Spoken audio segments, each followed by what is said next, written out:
السلام عليكم ورحمة الله وبركاته. إن الحمد لله نحمده ونستعينه ونستغفره ونعوذ بالله من شرور أنفسنا ومن سيئات أعمالنا. من يهده الله فلا مضل له ومن يضلله فلا هادي له، وأشهد أن لا إله إلا الله وحده لا شريك له، وأشهد أن محمدا عبده ورسوله. أما بعد. அன்பார்ந்த இஸ்லாமிய சகோதர சகோதரிகளே,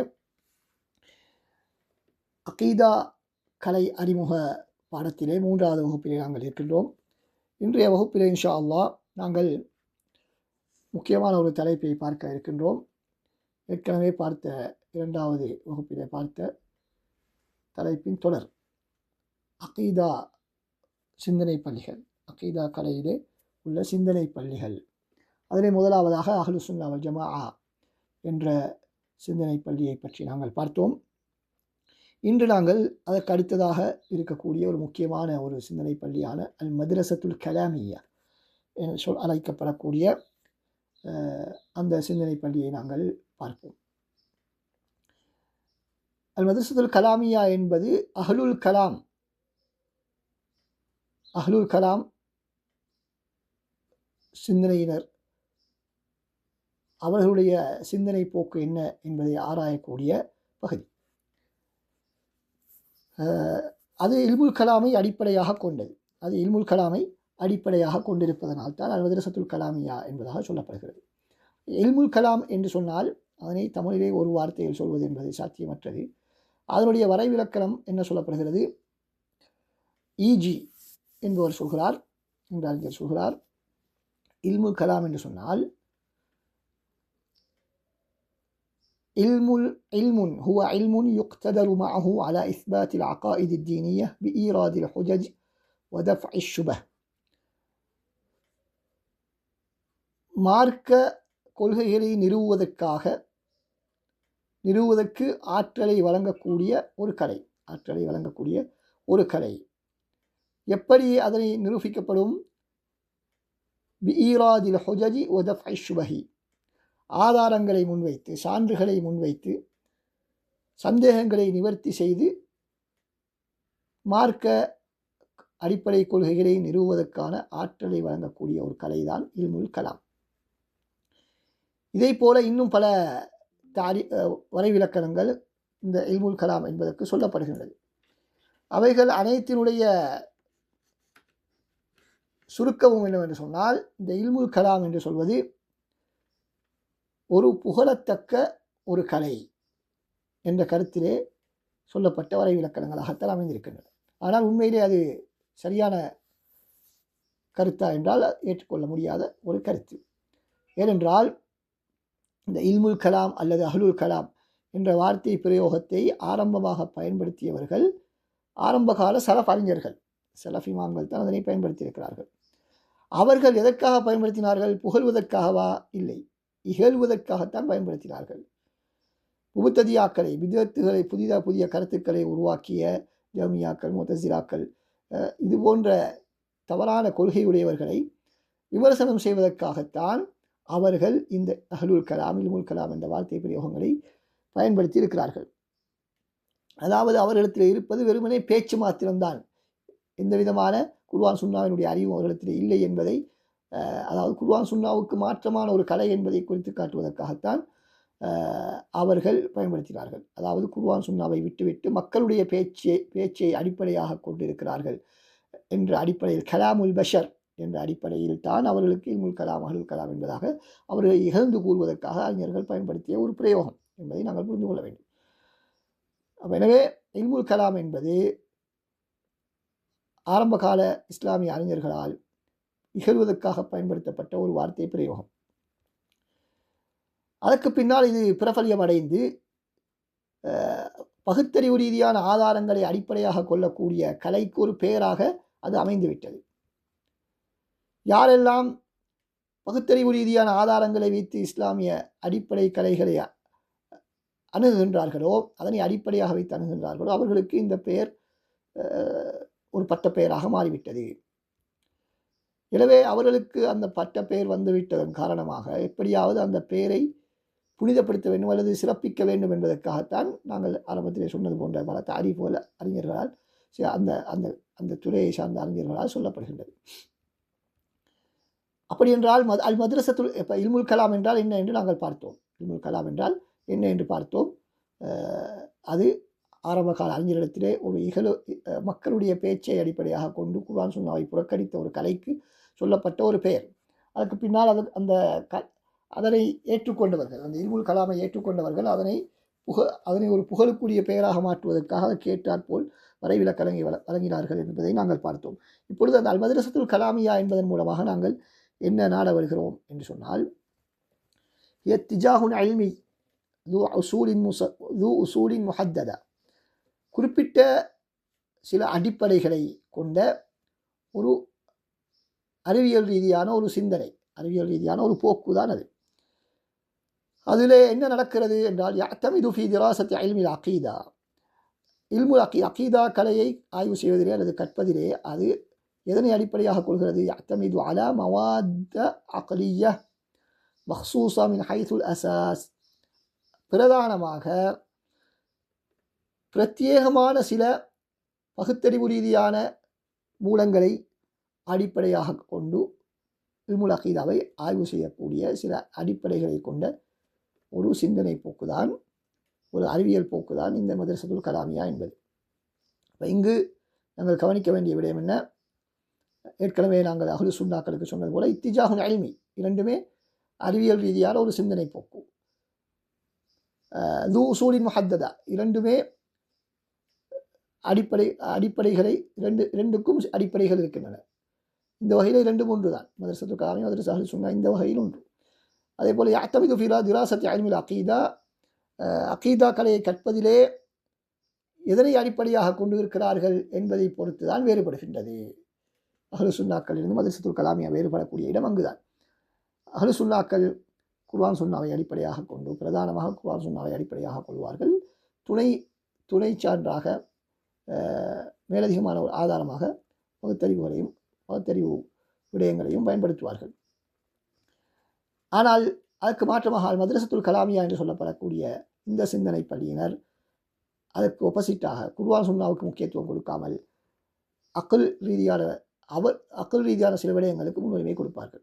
இப்போ இங்கு நாங்கள் அக்குல் ரீதியான விடயங்கள் என்று சொல்லும் பொழுது அல் மவாத்துல் அக்லியல் மஹ்சூஸா, பிரத்யேகமான சில பகுத்தறிவு ரீதியான மூலங்கள் என்பதாக நாங்கள் சொல்லியிருக்கிறோம், விடயங்கள் என்பதாக சொல்லியிருக்கிறோம். அப்படி என்றால் என்ன? அந்த இல்முல் கலாமை சார்ந்த அறிஞர்கள் சில ஆதாரங்களை, சில கருத்துக்களை அவர்கள் வைத்து கொண்டு அது மறுக்க முடியாத அடிப்படைகள், அதுதான் மறுக்க முடியாத அடிப்படைகள், குர்ஆன் சுன்னாவை அதை அடிப்படையாக வைத்து தான் நாங்கள் புரிந்து கொள்ள வேண்டும். அவர்களாக பகுத்தறிவு என்று தீர்மானித்து உருவாக்கி வைத்து கொண்டிருக்கக்கூடிய சில கோட்பாடுகள் இருக்கின்றன. அதனை அவர்கள் 100% நம்புகிறார்கள். அதற்கு மாற்றமாக வரக்கூடிய ஆதாரங்கள் எதனையும் அவர்கள் ஏற்றுக்கொள்ள மாட்டார்கள். அதற்கு ஏற்றால் போல் அதனை திரிவுபடுத்துவார்கள், அதனை மாற்றிக்கொள்வார்கள். எனவே அவர்களிடத்தில் அளவுகோல் என்ன? அவர்களாக பகுத்தறிவு ரீதியாக உருவாக்கி வைத்துக் கொண்ட சில அடிப்படைகள். எனவே அக்கல் பொதுவான உலகத்தில் எல்லா மனிதர்களிடத்திலும் இருக்கக்கூடிய அக்கல் எல்லோரும் ஏற்றுக்கொள்ளக்கூடிய விஷயம். எல்லோரும் ஏற்றுக்கொண்ட அக்கல் ரீதியான விடயங்களில் யாருமே முரண்படுவது கிடையாது. ஆனால் இங்கு இவர்களாக உருவாக்கி வைத்துக் கொண்ட சில விடயங்கள் இவர்கள் அகீதாவை கற்பதற்காக அடிப்படையாக கொள்கிறார்கள் என்பதை புரிந்து கொள்ள வேண்டும். எனவே மദ്രസத்துல் கலாமியா இந்த அஹ்லுல் கலாம் சிந்தனை பள்ளியினர் அக்லை பயன்படுத்துகிறார்கள் என்று சொன்னால் அஹ்லு சுன்னாக்கள் அக்லை பயன்படுத்துவதில்லை என்பதாக நாங்கள் புரிந்து கொள்ளக்கூடாது. மாற்றமாக இவர்கள் சொல்லக்கூடிய அக்ல் என்பது இவர்களாக உருவாக்கி கொண்ட சில கோட்பாடுகளை தவிர பொதுவாக எல்லோரும் ஏற்றுக்கொண்ட அக்ல் விடயங்கள் அல்ல, பகுத்தறிவு ரீதியான விடயங்கள் அல்ல என்பதை நாங்கள் முதலாவதாக மிக தெளிவாக புரிந்து கொள்ள வேண்டும்.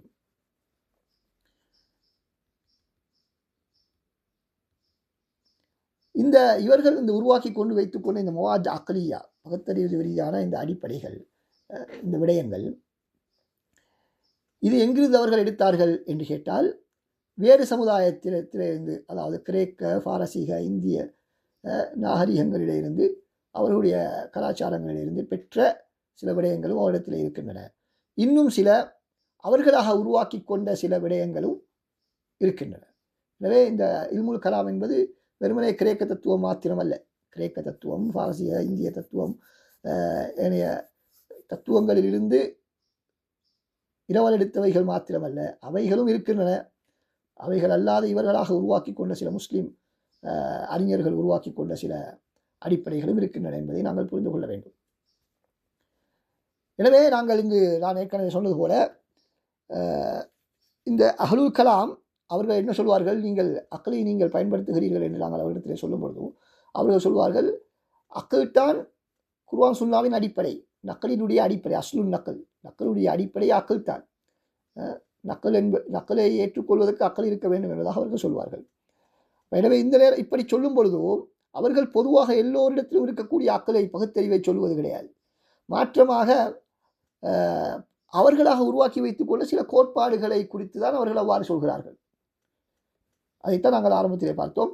அவர்கள் அக்கீதாவிலே அவர்களுக்கென்று அடிப்படையாக உருவாக்கி வைத்துக்கொண்ட சில பகுத்தறிவு ரீதியான சான்றுகள், ஆதாரங்கள், இவற்றை வைத்து கொண்டுதான் அவர்கள் அல் அக்கல் அசுல் நக்கல் என்பதாக சொல்கிறார்கள். இல்லாவிட்டால் அக்கல் இல்லாமல் அசுல் நக்கலை புரிய முடியாது என்பது எல்லோரும் ஏற்றுக்கொண்ட ஒரு உண்மைதான்.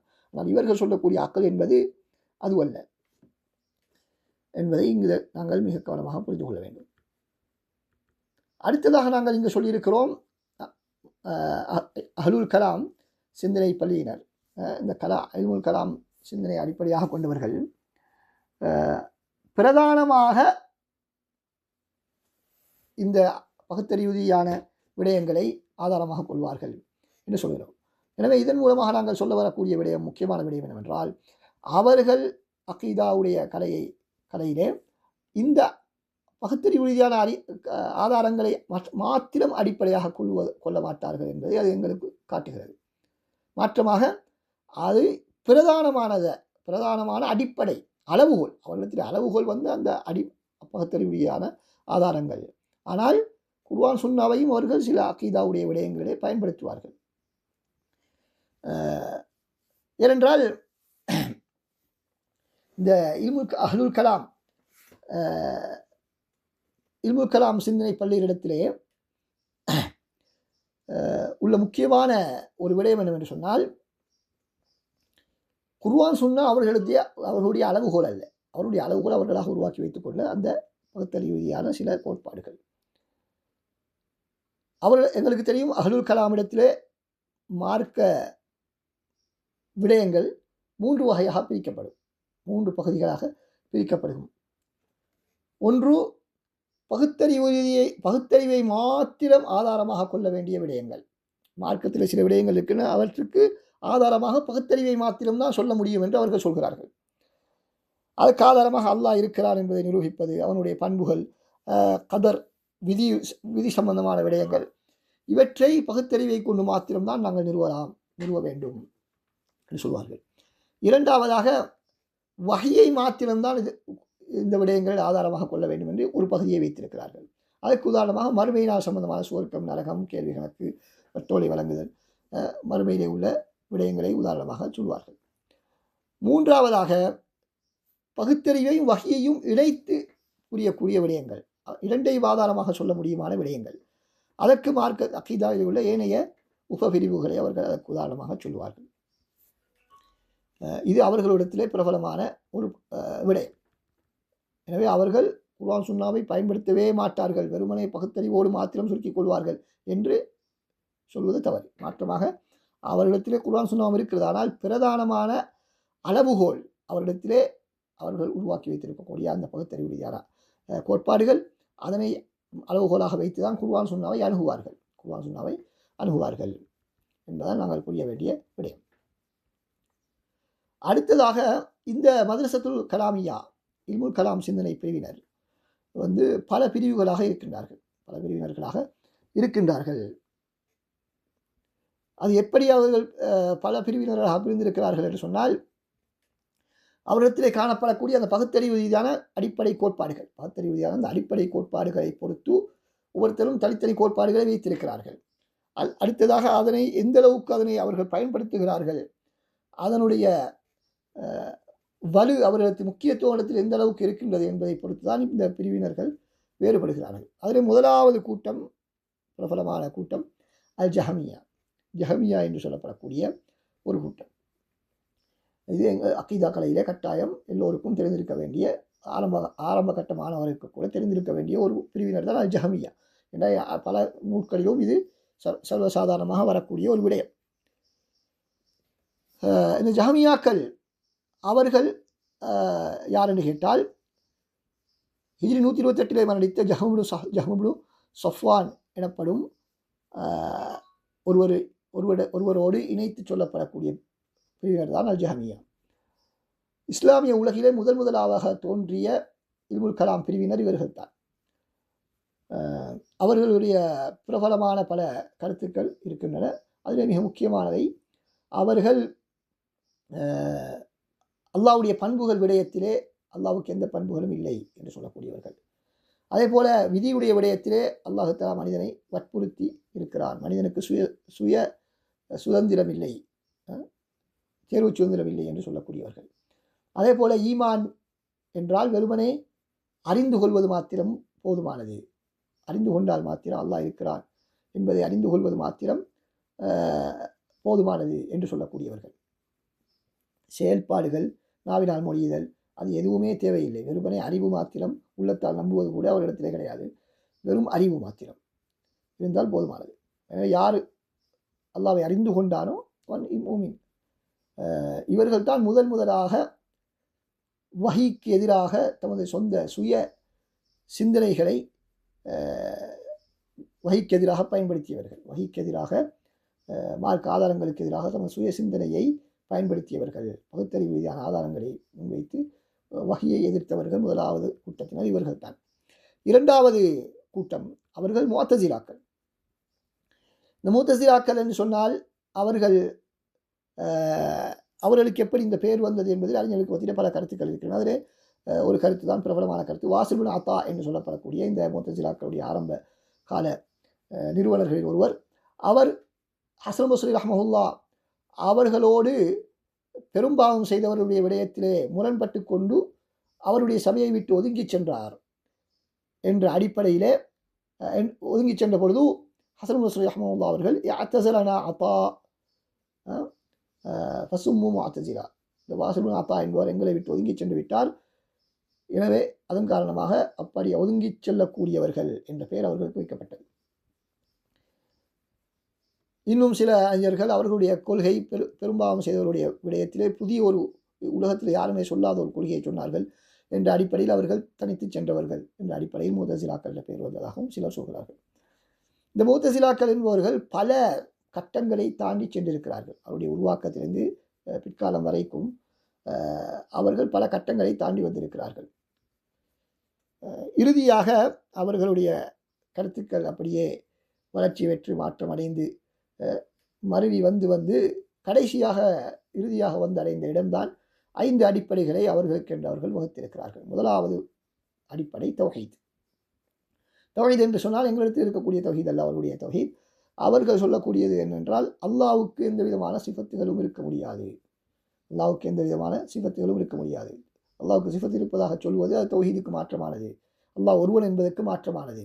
எனவே அல்லாஹ் ஒருவன் என்று சொன்னால் அல்லாஹ்வுக்கு சிஃபத் இருக்கக்கூடாது. அதனால் தான் அதுக்கு தௌஹீத் என்று பெயர் வைத்திருக்கிறார்கள். எனவே சிஃபாத்துகளுடைய விடயத்தில் அவர்கள் முஅத்திலாக்களாக கருதப்படுகிறார்கள். அடுத்ததாக இரண்டாவது அடிப்படை அவர்கள் அதில் நீதி என்ற அடிப்படையை சொல்கிறார்கள். அப்படி என்றால் எங்களிடத்தில் இருக்கக்கூடிய அந்த நீதி அல்ல அவர்களுடைய நீதி. அவர்கள் அதன் மூலமாக நாட வருவது என்னவென்றால்,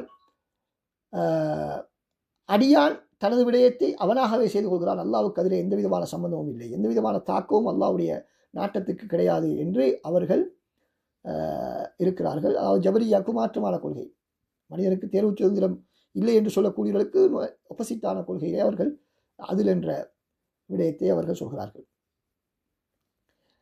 மூன்றாவது அல் மன்சிலத்து பைனல் மன்சிலத்தை, அதாவது பெரும்பாவம் செய்தவர் அவருடைய உலகத்திலே அவருடைய நிலைமை என்ன என்று கேட்டால், அவர் என்ன மூமினும் இல்லை காஃபிரும் அல்ல, இடையிலே நடுநிலையான மன்சிலத்துல் ஃபிஸ்க் என்று சொல்லப்படக்கூடிய 2 அந்தஸ்துகளுக்கு இடைப்பட்ட ஒரு அந்தஸ்திலே அவர் இருக்கிறார் என்று அவர்கள் கூறுகிறார்கள். நான்காவது அதனோடு சம்பந்தப்பட்டது இன்ஃபாதுல் வாயித், அதாவது ஒரு தவறுக்கு தண்டனை சொல்லப்பட்டால் அது கட்டாயம் நடைபெற்றே தீர வேண்டும் என்பதுதான் அதனுடைய கருத்து. அதாவது ஒரு விபச்சாரம் செய்தால் அவருக்கு தண்டனை கொடுக்கப்படும், நரகத்திலே தண்டனை கொடுக்கப்படும் என்று சொன்னால் கட்டாயம் ஒரு நரகம் நுழைந்துதான் ஆக வேண்டும், நரகம் நுழையாமல் இருக்க முடியாது. அதே போல அந்த பெரும்பாவங்கள் செய்துவிட்டால் நரகத்திலிருந்து வெளியேறவே முடியாது என்று சொல்லக்கூடியவர். அப்போ பெரும்பாவ சம்பந்தமாக 2 அடிப்படைகள் இடத்தில் இருக்கின்றன. 3வது அடிப்படை, உலகத்திலே அவர்கள் மூமினுமல்ல காஃபிருமல்ல ஃபாசிக் என்பதாக அவர்கள் சொல்கிறார்கள். ஆனால் மறுமையில் அவர்களுடைய நிலைமை என்ன? அவர்களுக்கும் ஹவாரிஜிகளுக்கும் இடையே வித்தியாசம் கிடையாது. உலக சட்டத்திலே வித்தியாசம் ஹவாரிஜிகளுக்கும் அவர்களுக்கும். ஹவாரிஜிடத்திலே காஃபிராக கருதப்படுவார் பெரும்பாவம் செய்தவர். ஆனால் முத்தசிலாக்களத்திலே பாவியாக கருதப்படுவார், மூமினும் அல்ல காஃபிரும் அல்ல. ஆனால் மறுமையை பொறுத்தவரையிலே 2 கூட்டத்தினரும் அவர்கள் நிரந்தர நரகம் என்று சொல்லக்கூடியவர்கள் தான். பெரும்பாவம் செய்தவர்கள் நிரந்தர நரகத்திலே தான் இருப்பார்கள், வெளிவர முடியாது என்று சொல்கிறார்கள். அதுதான் இன்ஃபாதுல் வாயித் என்று சொல்லக்கூடிய 4வது அடிப்படை முத்தசிலாக்களுடைய. 5வது அடிப்படை என்னவென்றால் அம்ரு பில் மஅரூஃப் நஹி அனில் முன்கர் என்ற நன்மையை தீமையை தடுத்தல். அதனுடைய சட்டங்கள் சம்பந்தமாக அவர்கள் பேசுவார்கள். அதோடு ஆட்சியாளருக்கு எதிராக புரட்சி செய்வது போன்ற விடயங்கள் இதிலே உள்ளடங்கும். அவர் அம்ரு பில் மஅரூஃப் நஹி அனில் முன்கர் என்ற அடிப்படையில் தான் ஆட்சியாளருக்கு எதிராக போராட்டத்தில் ஈடுபடுவதையும் அவர்கள் சேர்க்கிறார்கள். அந்த அடிப்படையில் தான் இதுக்கு அம்ரு பில் மஅரூஃப் நஹி அனில் முன்கர் என்று வைத்திருக்கிறார்கள். இது முதலாவது கூட்டம் முஅ்தஸிலாக்கள் ஃபிரகுல் மதரசத்துல் கலாமியா என்ற அந்த சிந்தனை பள்ளியினர், இல்முல் கலாம் சிந்தனை பள்ளியினுடைய முதலாவது பிரிவினர். 2வது பிரிவினர், முதலாவது பிரிவினர் ஜஹமியாக்கள், 2வது பிரிவினர் முஅ்தஸிலாக்கள், 3வது பிரிவினர் மிக பிரதானமான கூட்டம் யார் என்றால் அஷாயிராக்கள் அல்லது அஷ்அரியா என்பதாக நாங்கள் சொல்வோம். அவர்களுக்கு ஏன் இந்த பெயர் வந்தது? ஜஹமியா என்பது ஜஹூனு சஃப்வான், முஅ்தஸிலா என்பது அவர்களுடைய செயற்பாடை பொறுத்து அவர்களுக்கு பெயர் வைக்கப்பட்டது. வாசில் பின் அத்தா தனித்து சென்றார் அல்லது யாரும் சொல்லாத தனித்துவமான கருத்துக்களை சொன்னார்கள் என்ற அடிப்படையில் அந்த பெயர் அவர்களுக்கு வந்தது. அஷாயிராக்கள் என்று சொல்லக்கூடிய அஷாரியா என்று சொல்லக்கூடியவர்கள், அவர்களுடைய நிறுவனர், அதனை உருவாக்கியவர் அபுல் ஹசன் அஷ்அரி ரஹ்மத்துல்லாஹ், ஹிஜ்ரி 324ஆம் ஆண்டு மரணித்தவர், 4ஆம் நூற்றாண்டில் மரணித்தவர். அவரோடு இணைத்து தான் அந்த பெயர் சொல்லப்படுகிறது. இவர்களுக்கான வரைவிலக்கணம் என்ன என்று பார்த்தால் அல் ஃபிர்கத்துல் அஷ்அரியா என்பதற்கு நாங்கள் வரைவிலக்கணம் சொல்வதாக இருந்தால் அது ஒரு அகீதா ரீதியான ஒரு சிந்தனையை கொண்டவர்கள், அகீதா சிந்தனையுடையவர்கள். அல்லது யன்தஸிபு இலா மன்ஹஜி அபுல் ஹசன் அஷ்அரி, அபுல் ஹசன் அஷ்அரி ரஹ்மத்துல்லாஹ் அவர்களோடு தம்மை இணைத்து கொள்ளும் ஒரு அகீதா பிரிவினர். ஃபீ திராசத்தி இல்முல் அகீதா, இல்முல் அகீதாவை கற்பதிலே அபுல் ஹசன் அஷ்அரி ரஹ்மத்துல்லாஹ் அவர்களுடைய மன்ஹஜ் அணுகுமுறையோடு தம்மை இணைத்து கொள்ளக்கூடிய ஒரு அகீதா பிரிவினர். இப்போ இங்கு நாங்கள் சொல்லும் பொழுது யன்தஸிபு என்ற வார்த்தையை பயன்படுத்தியிருக்கிறோம். அதாவது தையாருல் அகதி அல்லது யன்தஸிபு இலா மன்ஹஜ் அபுல் ஹசன் அஷ்அரி ஃபீ திராசத்தி இல்முல் அகீதா. மன்ஹஜ் அபுல் ஹசன் அஷ்அரியோடு, அபுல் ஹசன் அஷ்அரி ரஹ்மத்துல்லாஹ் அவருடைய மன்ஹஜோடு தம்மை இணைத்து கொள்ளக்கூடிய, நாங்கள் அங்குதான் சென்றடைகிறோம் என்று சொல்லக்கூடிய ஒரு பிரிவினர் என்று நாங்கள் சொல்கிறோம். அப்படி என்றால் உண்மையிலேயே அபுல் ஹசன் அஷ்அரி ரஹ்மத்துல்லாஹ் அவருடைய கொள்கையிலே இவர்கள் இல்லை, மாற்றமாக அவர்களுடைய கருத்தை தான் நாங்கள் ஏற்றுக்கொண்டிருக்கிறோம் என்று ஒரு வாதத்தை தான் இவர்கள் வைக்கிறார்கள். மாற்றமாக அவர்களுடைய உண்மையான கொள்கை அபுல் ஹசன் அஷ்அரியுடைய கொள்கையை விட்டு நிறைய மாற்றங்களை கண்டிருக்கிறது. நிறைய அகீதாவுடைய அடிப்படை விடயங்களில், ஆதார விடயங்களில் எல்லாம் அபுல் ஹசன் அஷ்அரி ரஹ்மத்துல்லாஹ் அவர்களுடைய அணுகுமுறையை விட்டும் பின்னால் வந்த அஷ்அரியாக்கள் மிகவும் தூரம் சென்று விட்டார்கள். அடுத்ததாக மன்ஹஜ் அபுல் ஹசன் அஷ்அரி என்று நாங்கள் சொல்லும் பொழுது அபுல் ஹசன் அஷ்அரி ரஹ்மத்துல்லாஹ் அவர்கள் அகீதாவை கற்பதற்கென்று புதிய ஒரு அணுகுமுறையை உருவாக்கினார்கள். சலஃபுகளிடத்தில் இல்லாத ஒரு புதிய முறையை உருவாக்கினார்கள்.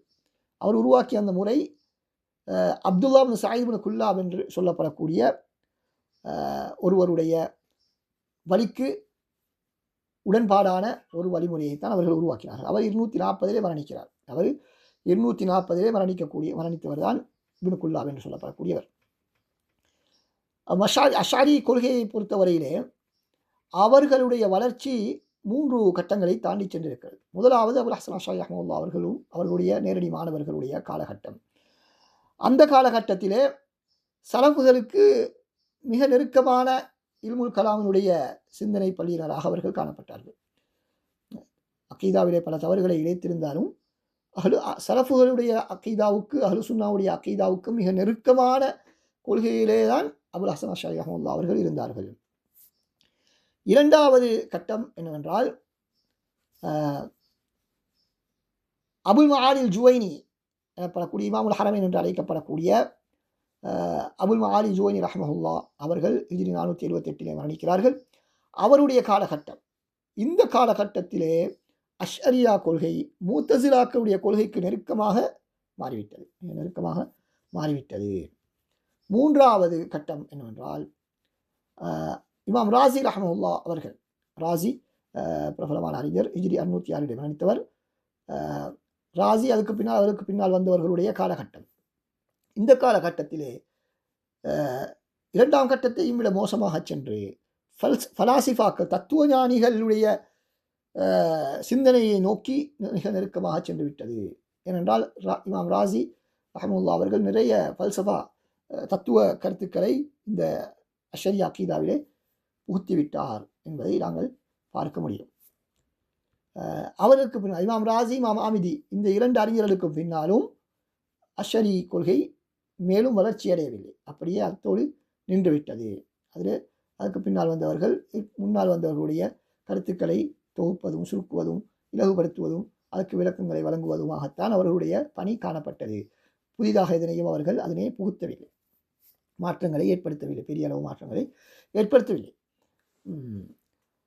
இப்பொழுது நாங்கள் பார்ப்போம், இந்த அஷ்அரி கொள்கை அஹ்லு சுன்னாக்களுடைய கொள்கையிலிருந்து பல விதங்களிலே மாறுபடுகின்றது. எந்த அடிப்படையில் முக்கியமான 3 அடிப்படைகள் அவர்களை அஹ்லு சுன்னாக்களிலிருந்து பிரித்து காட்டுகின்றது. முதலாவது என்னவென்றால்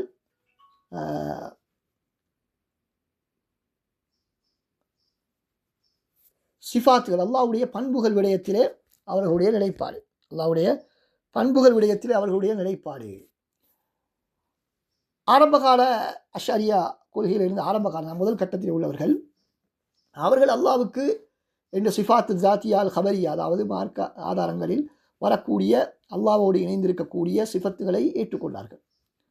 அவர்கள் என்ன சொல்வார்கள்? அல்லாஹ் முஸ்தவின் அலல் அர்ஷ், அல்லாஹ் தஆலா அர்ஷிலே இருக்கின்றான், அர்ஷின் மீது இருக்கின்றான். அதேபோல் அவன் மேலே தான் இருக்கின்றான், படைப்பினங்கள் எல்லாவற்றுக்கும் மேலே தான் அல்லாஹ் தஆலா இருக்கின்றான். அவனுக்கு முகம் இருக்கிறது, முகம் என்ற சிஃபத் இருக்கிறது, கைகள் என்ற சிஃபத் இருக்கின்றன என்று இது போன்ற குர்ஆன் ஹதீஸிலே வந்த அனைத்தையும் அவர்கள் ஏற்றுக்கொள்வார்கள். ஆனால் நேசம் வைப்பது, அல்லாஹ் தஆலா கீழ்வானத்துக்கு இறங்கி வருவது, இது போன்ற செயற்பாடுகள் ரீதியான சிவத்துகளை அவர்கள் என்ன செய்வார்கள்? அவர்கள் அல்லாஹ் தஆலா விரும்பினால் செய்யக்கூடிய சில பண்புகள் அவரிடத்திலே, அல்லாஹ் தஆலா விரும்பும் பொழுது செய்யக்கூடிய சில விடயங்கள் இருக்கின்றன. அவற்றை அவர்கள் என்ன செய்வார்கள்? ஏற்றுக்கொள்ளாமல் அதற்கு மாற்று விளக்கம் சொல்வார்கள். இது யாரு? ஆரம்ப காலத்தில் இருந்தவர்கள், ஆரம்ப காலத்தில் இருந்த அபுல் ஹசன் அஷ்அரி அவருடைய நேரடி மாணவர்கள். அதே நேரத்திலே அல்லாஹ்வுக்கு முக்கியமான 7 சிஃபத்துகளை ஏற்றுக்கொள்வார்கள், நேரடியான கருத்தில் ஏற்றுக்கொள்வார்கள். அல் ஹயாத், உயிர், வாழ்வு, அதே போல அல் கலாம், அல் பஸர், அஸ் ஸமஅ், அல் இராதா, அல் இல்ம், அல் குத்ரா, இந்த 7 சிஃபத்துகளையும் அவர்கள் ஏற்றுக்கொள்வார்கள். அல்லாஹ் தஆலா உயிருள்ளவன், பேசக்கூடியவன், பார்க்கக்கூடியவன், கேட்கக்கூடியவன், நாடக்கூடியவன், அதே போல அறியக்கூடியவன், ஆற்றல் உள்ளவன். இந்த ஆற்றல், அல்லாஹ்வுடைய ஆற்றல், அறிவு, நாட்டம், அவனுடைய பார்வை, கேள்வி, பேச்சு, அவனுடைய வாழ்வு, உயிர் என்பது, இந்த 7 விடயங்களை அவர்கள் ஏற்றுக்கொள்வார்கள். பின்னர் அது என்ன செய்கிறது? வளர்ச்சி அடைந்து என்ன செய்தார்கள்? இந்த இந்த இதுதான் ஆரம்ப காலத்தில் இருந்தவர்களுடைய நிலப்பாடு. அதுதான் அல்லாஹ் அர்ஷின் மீது இருக்கிறான், அல்லாஹ் மேலே இருக்கிறான், அல்லாஹ்வுக்கு முகம் இருக்கிறது, கண்கள், கைகள் இருக்கின்றன என்ற ஆதாரங்களில் வந்த அடிப்படை அப்படி ஏற்றுக்கொள்வதோடு சில சிவத்துகளை அவர்கள் தாவீல் செஞ்சார்கள். ஹுப்பு, மஜி, இது போன்ற அல்லாஹ் விரும்புவது, அல்லாஹ் தஆலா வருவது போன்ற அவனுடைய பண்புகளை தாவீல் செய்தார்கள். அதே போல 7 சிஃபத்துகளை ஏற்கனவே சொல்லப்பட்ட அந்த 7 சிஃபத்துகளை அவர்கள் இஸ்பாத் செய்தார்கள், நேரடியாக ஏற்றுக்கொண்டார்கள். இதுதான் ஆரம்ப கட்டத்தில் உள்ளது. அது பின்னர் வளர்ச்சி அடைந்து என்ன மாறிவிட்டது? ஆரம்பத்தில் அவர்கள் ஏற்றுக்கொண்டிருந்த அல்லாஹ் அர்ஷின் மீது இருக்கிறான், அல்லாஹ் மேலே இருக்கிறான், அதே போல வஜ்ஹு யதைன் போன்ற அல்லாஹ்வுடைய சிஃபத்துகள் எல்லாவற்றையும் என்ன செய்தார்கள்? அவர்கள் தாவீல் செய்ய வேண்டும், அவற்றுக்கு மாற்று விளக்கம் சொல்ல வேண்டும், பரிந்துரை வழங்க வேண்டும் என்று சொல்கிறார்கள். இந்த வளர்ச்சிக்கு முக்கியமான அடித்தளமிட்டவர்கள் இமாம் ஜுவைனி ரஹ்மத்துல்லாஹ் அவர்கள். பின்னர் அது வளர்ச்சி அடைந்து இமாம் ராசியோடு வளர்ச்சி அடைந்து என்ன செய்துவிட்டார்கள்? ஃபல்சஃபாக்கள், தத்துவ கருத்துக்கள் பலவற்றையும் அதிலே உள்ளடக்கி விட்டார்கள். இதுதான் அவனுடைய சிஃபாத்துகள் சம்பந்தமான கொள்கை. ஆரம்ப கட்டத்திலே ஓரளவு குறைவான தவறுகளை உடையதாக இருந்து அதுக்கு பின்னால் அது வளர்ச்சி அடைந்து மிக மோசமான ஒரு நிலைக்கு சென்றிருப்பதை நாங்கள் இதன் மூலமாக பார்க்க முடியும். அடுத்ததாக ஈமான். நிறைய பேர் அக்கீதா அஷரியா என்று சொல்லும் பொழுது, அஷரியா கருத்துக்கள் என்று சொல்லும் பொழுது அல்லாஹ்வுடைய சிவத்துகளுடைய விடயத்திலே மாத்திரம்தான் அவர்கள் அஹ்லு சுன்னாக்களுக்கு மாற்றமாக நடந்திருக்கிறார்கள் என்பதாக நினைப்பது உண்டு. இல்லை, அவர்களுடைய முக்கியமான அடுத்த தவறு என்னவென்று சொன்னால், அடுத்த அடிப்படை என்னவென்று சொன்னால், ஈமானுடைய யதார்த்தத்திலே அவர்கள் தவறு விடுகிறார்கள்.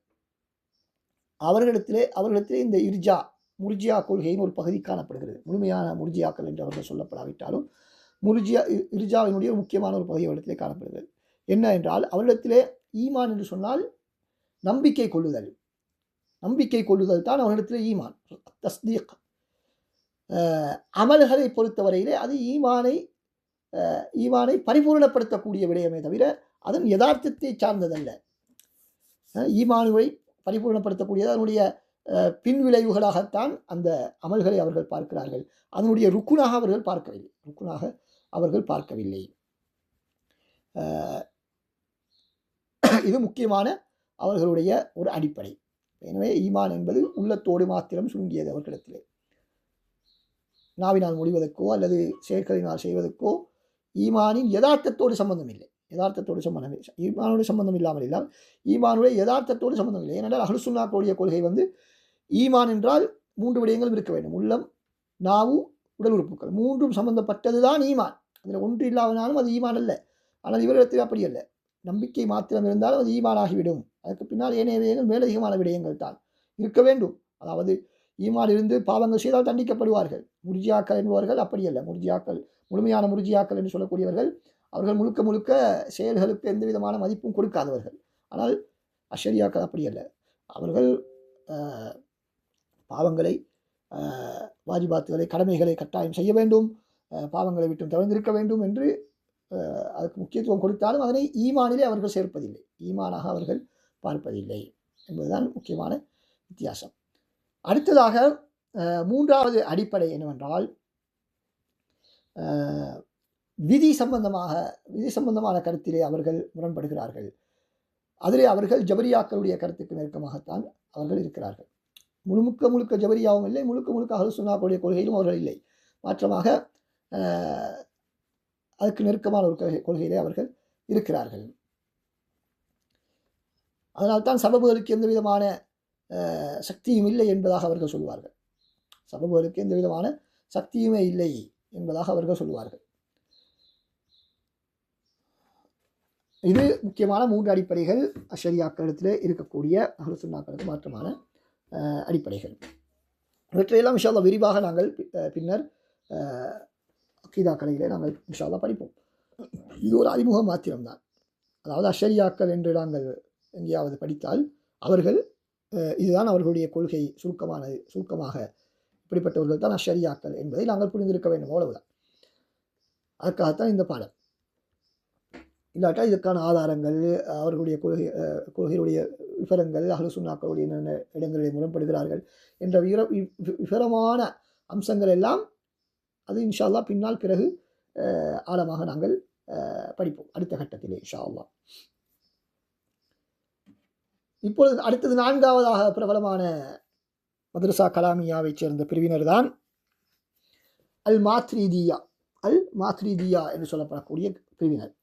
இவரும் அதனை உருவாக்கிய அதனுடைய நிறுவனர் அபு மன்சூர் முஹம்மது பின் முஹம்மது மஹ்மூத் அபுல் மஹ்மூத் அல் மாத்ரீதி ஹிஜ்ரி 333 மரணித்தவர். அவரோடு இணைத்து சொல்லப்படக்கூடிய பிரிவினர் தான் மாத்ரீதியா என்பவர்கள். இவர் அபுல் ஹசன் அஷாரி ரஹ்மத்துல்லாஹ் அவர்களோடு ஒரே காலத்திலே வாழ்ந்தவர்கள். அபுல் ஹசன் அஷாரி ரஹ்மத்துல்லாஹ் 324 மரணிக்கிறார்கள். இவர் 333 மரணிக்கிறார். 9 வருடங்கள் டிஃபரண்ட் 2 பேருக்கும் மரணத்திலே. எனவே ஒரே காலத்திலே வாழ்ந்தவர்கள். அவர் ஹனஃபி மذஹப், அபு மன்சூர் மாத்துரிதி அவர்கள் என்பவர் ஹனஃபி மذஹப். அதனால்தான் ஹனஃபிகளில் அதிகமானவர்கள் இந்த மாத்துரிதியா கொள்கையிலே இருக்கிறார்கள். யாரெல்லாம் மாத்துரிதி கொள்கையில் இருக்கிறார்களோ அவர்கள் எல்லோரும் ஹனஃபிகளாகத்தான் இருப்பார்கள். எனவே எல்லா மாத்துரிதிகளுமே ஹனஃபிகள் தான். ஆனால் ஹனஃபிகள் எல்லோரும் மாத்துரிதிகள் அல்ல. ஏனென்றால் ஹனஃபியாக்களிலே அதிகமான அறிஞர்கள், பல அறிஞர்கள் அஹ்லு சுன்னா கொள்கையிலே இருக்கிறார்கள். அவர் மாத்துரிதியா கொள்கையிலே இல்லை. இப்போ இந்த மாத்துரிதியா கொள்கை என்று சொன்னால் என்ன என்றால் ஏற்கனவே பார்த்தோம். அஷரியாவுக்கு பார்த்தது போல அத்தையாருல் அகீதா ரீதியான ஒரு பிரிவினர் அல்லது யஸ்லுக்கு தரீகத் அபி மன்சூர் மாத்துரிதி ஃபி திராசத்தி இல்மில் அகீதா, இல்முல் அகீதா கலையை ஆய்வு செய்வதிலே படிப்பதிலே அவர்கள் அபு மன்சூர் மாத்துரிதியுடைய வழியை பின்பற்றக்கூடியவர்கள், வழியிலே செல்லக்கூடியவர்கள். அவன் இங்கு நாங்கள் பார்க்கிறோம் தரீகத் அபு மன்சூர் மாத்துரிதி என்று சொன்னால் அவருக்கென்று ஒரு முறை இருந்திருக்கிறது.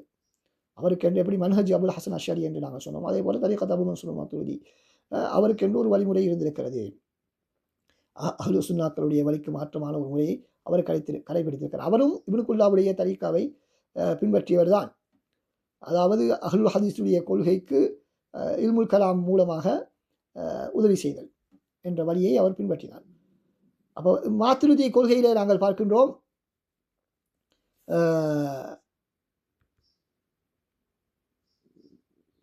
நாங்கள் எஸ்லுக்கு அங்கு என்தசிபு என்பதாக சொன்னோம். அதாவது அஷரியாக்களை பற்றி சொல்லும் பொழுது அஷரியா பிரிவினர் அபுல் ஹசன் அஷரியோடு தம்மை இணைத்துக் கொள்கிறார்கள் என்று தான் சொன்னோம். ஆனால் இங்கு எஸ்லுக்கு என்ற வார்த்தை என்தசிபு அங்கு என்று சொல்லிவிட்டு அங்கு என்தசிபு என்று சொல்லிவிட்டு இங்கு எஸ்லுக் என்பதை சொல்கிறோம். எஸ்லுக் என்றால் உண்மையிலே அவருடைய வழியில் நடக்கக்கூடியவர்கள் மாத்துரிதியாக்கள். அப்படி என்றால் மாத்துரிதியா கொள்கையிலே அஷரியாக்கள் ஏற்பட்டது போல மாற்றங்கள் ஏற்படவில்லை. கால ஓட்டத்திலே மாற்றங்கள் ஏற்படவில்லை. அதற்கு பல கட்டங்களும் கிடையாது. அவர்களுடைய நிறுவனருடைய அதே கொள்கையை அவர்கள் தொடர்ந்து கடைபிடித்திருக்கிறார்கள். அதில் எந்த விதமான மாற்றங்களும் நிகழவில்லை என்பதை நாங்கள் இதிலிருந்து புரிந்து கொள்கிறோம். மாத்துரிதி கொள்கையிலேயும் முக்கியமான 3 அடிப்படைகளிலே அவர்கள் அஹ்லு சுன்னாக்களோடு முரண்படுகிறார்கள். முதலாவது சிஃபாத்துகளுடைய விடயத்திலே, அதாவது அஷரியாக்களுக்கும் மாத்துரிதியாக்களுக்கும் இடையிலே எவ்வளோ வித்தியாசம் என்பது பல கருத்துக்கள் இருக்கின்றன. 40 மசலாக்கள், 20 மசலாக்கள், இப்படி எத்தனை மசலாக்களிடையே முரண்படுகிறார்கள் என்பது கருத்து வேற்றுமைக்குரிய விடயம். பல கருத்துக்கள் அதிலே சொல்லப்படுகின்றன. அப்போ அவர்கள் சொல்லக்கூடிய கொள்கையில் முக்கியமானது என்னென்றால், அதே போல் அஷரியா கொள்கையில் இருப்பது போல இந்த 3 விஷயங்களிலும் அவர்கள் முரண்படுகிறார். சிஃபாத்துடைய விடயத்திலே அவர்களிடத்திலே 8 சிவத்துகள், அஷரியா காலத்திலே 7 சிவத்துகளை தான் அப்படியே ஏற்றுக்கொள்கிறார். இவர்கள் 8 சிவத்து. 8வது சிவத்து அந்த அஷரியாக்கள் சொன்ன 7 சிவத்தோடு சேர்த்து தக்வீன் என்ற ஒரு சிவத்தையும் இவர்கள் இணைத்துக் கொள்கிறார்கள். தக்வீன் என்று சொன்னால் என்ன? இல்லாமலிருந்து உருவாக்குவது, இல்லாத ஒன்றை இல்லாமலிருந்து உருவாக்குவது. அதுக்குத்தான் இந்த தக்வீன் என்ற சிவத்தை அவர்கள் வைத்திருக்கிறார்கள். அல்லாஹ்வுடைய வஜ்ஹு, யதைன், கதமான் இது போன்ற சிவத்துகளை பொறுத்தவரையிலே அதனுடைய நேரடி கருத்திலே அவர்கள் ஏற்றுக்கொள்ளவில்லை. மாற்றமாக அதனை தஅவீல் அல்லது தஃவீல் செய்தார்கள். ஆனால் நாங்கள் பார்த்தோம் அஷரியா கொள்கையிலே உள்ளவர்கள், ஆரம்ப காலத்தில் உள்ளவர்கள் அதனை அப்படி ஏற்றுக்கொண்டார்கள். பின்னால் வந்தவர்கள் அதனை தஅவீல் செய்தார்கள் என்பதை நாங்கள் பார்த்தோம். அல்லாஹ்வுடைய சிஃபாத்துல் இக்தியாரியா, அதாவது ஹுப்பு, மஜி, இது போன்ற நுசூல், இது போன்ற அல்லாஹ்வுடைய சிஃபத்துகளை பொறுத்தவரையிலே அவர்கள் அதை அனைத்தையும் இந்த தக்வீன் என்ற சிவத்தோடு இணைத்து சேர்த்து விட்டார்கள். அப்போ சலஃபுகள் ஏற்றுக்கொள்வது போல சிஃபாத்துல் இக்தியாரியாவை அவர்கள் ஏற்றுக்கொள்ளவில்லை. சிஃபாத்துல் இக்தியாரியா என்று அல்லாஹ் விரும்பும் போது செய்யக்கூடியவை. அதுக்கு உதாரணம் தான் என்ன? அல்லாஹ் வருவது, அல்லாஹ் நேசிப்பது, அல்லாஹு தஆலா இறங்குவது, இது போன்ற விடயங்கள் சிவத்துகள். அடுத்ததாக 2வது அடிப்படை தான் ஈமானுடைய விடயத்திலே அவர்களுடைய கொள்கை என்ன? உள்ளத்தால் ஏற்றுக்கொள்ளுதல், அஷரியாக்களை போல. ஆனால் இன்னும் சிலர் நாவினால் மொழியவும் வேண்டும் என்பதையும் சொல்லியிருக்கிறார்கள். ஆனால் எல்லோருமே சொல்லக்கூடிய கருத்து, அஷரியாக்கள், மாத்துரிதியாக்கள், இந்த மாத்துரிதியாக்கள் எல்லா பிரிவினர்களும் சொல்லக்கூடிய கருத்து வெளிரங்கமான செயற்பாடுகள் ஈமானின் யதார்த்தத்தில் உள்ளதல்ல, ஈமானின் யதார்த்தத்தில் உள்ளதல்ல என்பதாக அவர்கள் சொல்ல நன்றாக நாங்கள் புரிந்து கொள்ள வேண்டும். ஈமானுக்கு சம்பந்தமே இல்லை என்று அவர்கள் சொல்லவில்லை, ஈமானுடைய யதார்த்தத்தில் உள்ளதல்ல என்று சொல்கிறார். ஆனால் அஹ்லு சுன்னாக்கள் ஈமானுடைய யதார்த்தத்தில் உள்ளது அமல்களும் ஈமானின் யதார்த்தத்தை சார்ந்தது என்று சொல்கிறார்கள். அந்த அடிப்படையில் தான் இவர்கள் வேறுபடுகிறார்கள். மூன்றாவது விடயம் என்னவென்று சொன்னால் அல் கதர், விதியுடைய விடயத்திலே இவர்கள் முரண்படுகிறார்கள். அவர்களிடத்திலே பல மாற்று கருத்துக்கள் அதில் சம்பந்தமாக இருக்கின்றன. அல்லாஹு தாலாவினுடைய ஆற்றல் அடியானுடைய செயற்பாட்டின் அடிப்படையிலே அது தாக்கம் செலுத்தும் என்று சொல்லக்கூடியவர்களும் இருக்கிறார்கள். அதாவது அடியானுடைய செயற்பாடு அடிப்படை, அதனுடைய அடிப்படை அல்லாஹ்வுடைய ஆற்றல் இல்லாமல் நடைபெற முடியாது. ஆனால் அதனுடைய முறை, சிஃபத், அசலிலே அல்லாஹ்வுடைய குதிரத்துக்கு தாக்கம் உண்டு. அடியானுடைய செயற்பாட்டின் அடிப்படையில் அல்லாஹ்வுடைய ஆற்றலுக்கு தாக்கம் உண்டு. ஆனால் அந்த செயலுடைய முறை, சிஃபத்திலே அல்லாஹ்வுடைய தாக்கம் இல்லை, மனிதன் தான் அதிலே தாக்கம் செலுத்துகிறான் என்று அவர்கள் சொல்கிறார்கள். இன்னும் சில கருத்துக்களில் அவர்கள் மாற்றமான கருத்தையும் சொல்லியிருக்கிறார். அந்த விவரங்கள் எங்களுக்கு அவசியமற்ற என்பதனால் அதனை நாங்கள் தவிர்க்கிறோம். அடுத்ததாக உள்ள ஒரு பிரிவினர் தான் ஐந்தாவது பிரிவு அல் கர்ராமியா என்று சொல்லப்படக்கூடிய ஒரு பிரிவினர். அவர்களும் இந்த மூன்று விடயங்களிலும் முரண்படுகிறார்கள். இவர்கள் அல்லாஹ்வுடைய சிஃபத்துடைய விடயத்திலே மிகவும் எல்லை மீறி சென்று அல்லாஹு தாலா முஜஸ்ஸிமாவுடைய நிலைமைக்கு அவர்கள் சென்று விட்டார்கள். அல்லாஹ்வுக்கு உடம்பு இருக்கிறது என்று சொல்லக்கூடிய அளவுக்கு சென்று விட்டார்கள். ஆனால் அஹ்லு சுன்னாக்கள் அப்படி சொல்ல மாட்டார்கள். அல்லாஹ்வுடைய சிவத்துகளை அவர்கள் ஆராது என்பதாக சொல்லுவார்கள். அதே போல் சிஃபாத்துல் இக்தியாரியாவை ஏற்றுக்கொள்வார்கள், அஷரியாக்கள் மாத்திரதியாக்கள் மாற்றமாக. ஆனால் அஹ்லு சுன்னாக்கள் ஏற்றுக்கொண்டது போல அல்ல, வித்தியாசமான முறையில் அவர்கள் அதனை ஏற்றுக்கொண்டதற்கு விளக்கம் சொல்லுவார்கள். ஈமானை பொறுத்தவரையில் அவர்களுடைய கொள்கை என்னவென்றால், நாவினால் சொன்னால் போதுமானது, நாவினால் சொன்னால் ஈமான் ஏற்பட்டுவிடும் என்று அவர்கள் சொல்கிறார்கள். கதரை பொறுத்தவரையிலே அவர்கள் அஹ்லு சுன்னாக்களோடு முரண்படுகிறார்கள், அஹ்லு சுன்னாக்களோடு உடன்படுகிறார்கள். கதரை பொறுத்தவரை அஹ்லு சுன்னாக்களோடு அவர்கள் உடன்படுகிறார்கள். எனவே பாருங்கள், எல்லா மதரசத்துல் கலாமியாவில் உள்ள முக்கியமான பிரச்சனை என்ன? இந்த சிஃபாத், ஈமான், கதர், இந்த மூணு விடயங்களில் அவர்கள் சருகுகிறார்கள் என்பதை நாங்கள் பார்க்கின்றோம். ஆறாவது கூட்டம், மதரசத்துல் கலாமியாவில் ஆறாவது கூட்டம் என்னவென்றால் அஸ்ஸாலிமியா.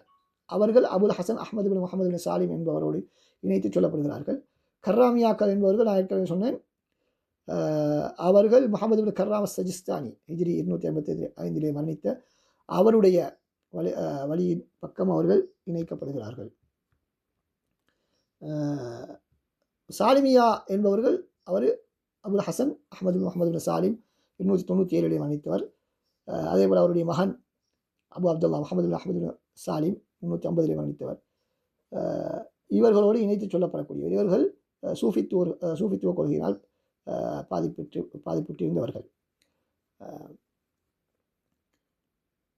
இவருடைய மாணவர்கள், முக்கியமான மாணவர்கள் ஒருத்தர் தான் அபு தாலிப் அஸ்ஸூஃபி அல் மஷூர் சாஹிப் கூத்துல் குலூப் என்ற நூலின் ஆசிரியர் அபு தாலிப் மக்கி அவர்கள்.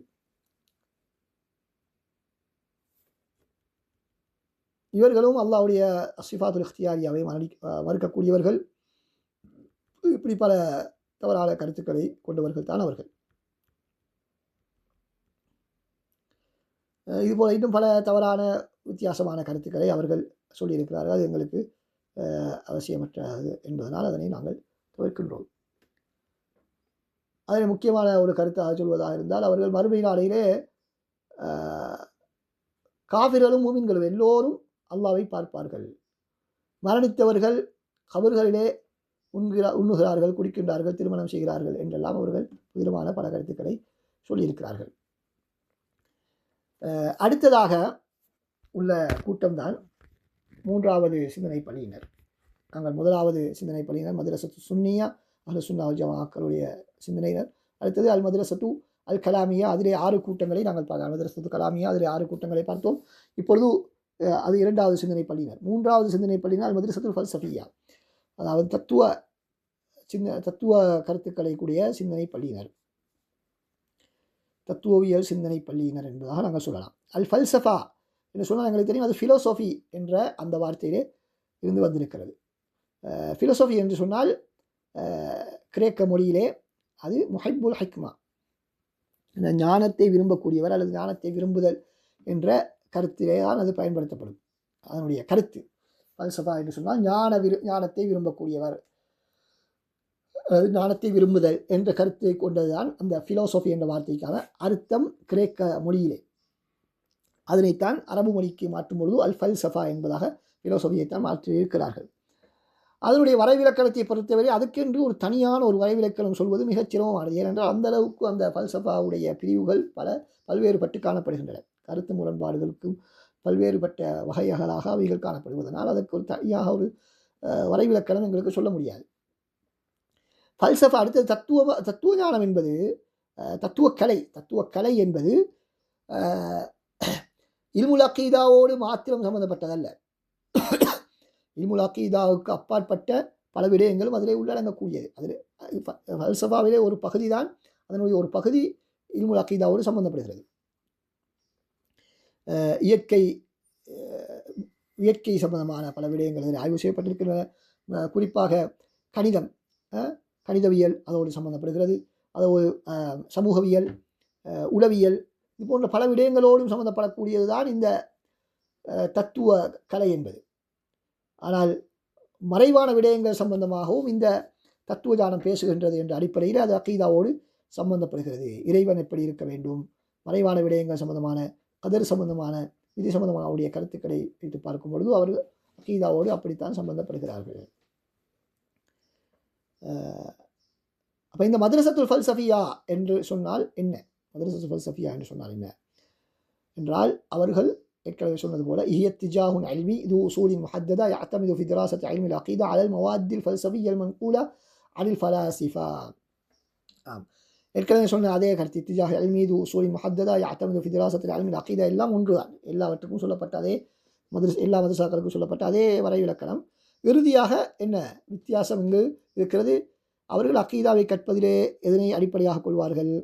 அல் மவாத் அல் ஃபல்சஃபியா அல் மன்கூலா அனில் ஃபலாசிஃபா, தத்துவ ஞானிகளிடத்திலிருந்து எடுக்கப்பட்ட தத்துவ கருத்துக்களை மையமாக கொண்டுதான் அவர்கள் அகீதாவை அணுகுவார்கள்.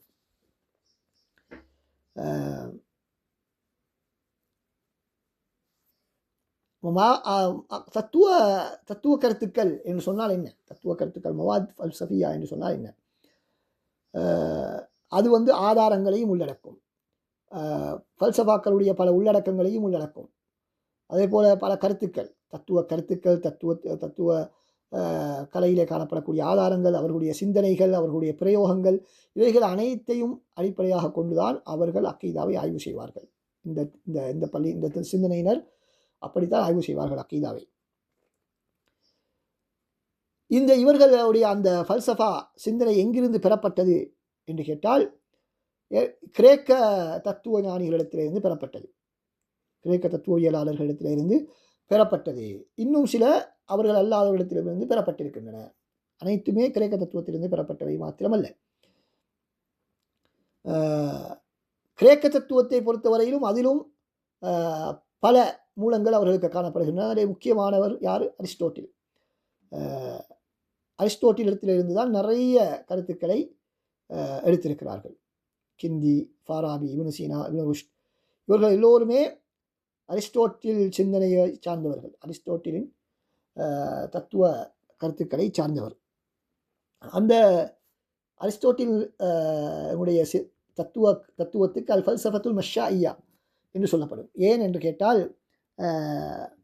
அரிஸ்டோட்டில் அவருடைய வளமை என்னவென்றால், அவர் பாடம் நடத்தும் போது நடந்து கொண்டு அப்படியே போய்த்தான் பாடம் நடத்துவார். அவருடைய மாணவர்கள் அவர் நடந்து கொண்டு அப்படியே பாடம் நடத்தி கொண்டு சொல்வார். அவருடைய மாணவர்கள் அவருக்கு பின்னால் அப்படியே சென்று கொண்டிருப்பார்கள். எனவே அவருடைய ஃபல்சஃபாவுக்கு, அந்த தத்துவ கருத்துக்களுக்கு ஃபல்சஃபத்துல் மஷாஇய்யா என்பதாக சொல்லப்படும். அந்த அரிஸ்டோட்டிலுடைய தாக்கம்தான் அவரிடத்தில் அதிகமாக இருக்கின்றது. அப்போ இந்த சிந்தனை பள்ளியினர் இவர்கள் ஷரியாவை பொறுத்தவரையில் இவர்கள் 2 வகையான நிலைப்பாடுகள் இவரிடத்தில் இருக்கின்றன. ஷரியாவை பொறுத்தவரையில் ஒரு நிலைப்பாடு என்னவென்று சொன்னால், ஒரு பிரிவினர் என்ன கருத்தில் இருக்கிறார்கள் என்று சொன்னால், ஷரியா மார்க்கம், இஸ்லாமிய மார்க்கம் என்பது சத்தியத்தை கொண்டு வரவில்லை, வெறுமனே சில கற்பனைகளை கொண்டு வந்து மக்களுக்கு யதார்த்தத்தை இலகுவாக கொடுப்பதற்கு முயற்சி செய்திருக்கிறது. யதார்த்தத்தை அப்படியே திட்டத்தெளிவாக நேரடியாக சொல்லாமல் மக்களுக்கு சில கற்பனைகளை கொடுத்து அவர்களுக்கு அந்த யதார்த்தத்தை புரிய வைக்க முயற்சி செய்திருக்கிறது என்பதாக அவர்கள் சொல்கிறார்கள். இதில் யார் முக்கியமானவர்? இப்னு சீனா, ஃபாராபி போன்றவர்கள் இந்த கருத்தை சொல்லக்கூடியவர்கள். அதாவது அவர்கள் சொல்கிறார்கள், எங்களுடைய இந்த ஃபல்சஃபா, இந்த தத்துவம் ஆதாரங்களின் மூலமாக நிறுவக்கூடியவற்றை மார்க்கம் என்ன செய்கிறதாம்? கற்பனைகள் மூலம் நிறுவுகின்றது என்பதாக அவர்கள் சொல்கிறார்கள். இவர்கள் இந்த கருத்திலே உள்ளவர்கள் நபி ஸல்லல்லாஹு அலைஹி வஸல்லம் அவர்களுக்கு உண்மையான யதார்த்தம் தெரிந்திருந்ததா இல்லையா என்பதில் கூட கருத்து வேற்றுமை படுகிறார்கள். அவர்கள் சிலர் என்ன சொல்கிறார்கள்? ரசூலுல்லாவுக்கு கூட உண்மை என்னவென்று தெரியாது. அப்படி சொல்லக்கூடியவர்கள் தத்துவவியலாளரை நபியுடைய அந்தஸ்தை விட உயர்த்தக்கூடியவர்கள். இந்த தத்துவ கருத்துக்களை, மார்க்கத்திலே உள்ள கருத்துக்களை விட நம்பகத்தன்மை கூடியவர் என்று சொல்லக்கூடியவர்கள். ஃபாராபி போன்றவர்கள் அந்த கருத்திலே இருந்ததாக சிலர் சொல்கிறார்கள். ஷியாக்களில் உள்ள இஸ்மாயிலியா போன்றவர்களும் இந்த கருத்திலே இருந்ததாக இப்னு தய்மிய்யா ரஹ்மத்துல்லாஹ் போன்றவர்கள் சொல்கிறார்கள். இன்னொரு சாரார் அவர்கள் இருக்கிறார்கள், இல்லை ரசூலுல்லாவுக்கு உண்மையிலே யதார்த்தம் தெரியும், அதனால் அவர் தத்துவவியலாளரை விட உயர்ந்த அந்தஸ்தை உடையவர் என்று சொல்லக்கூடியவர்கள் இருக்கிறார்கள். இது இப்னு சீனா அந்த கருத்தில் தான் இருந்ததாக சொல்லப்படுகிறது.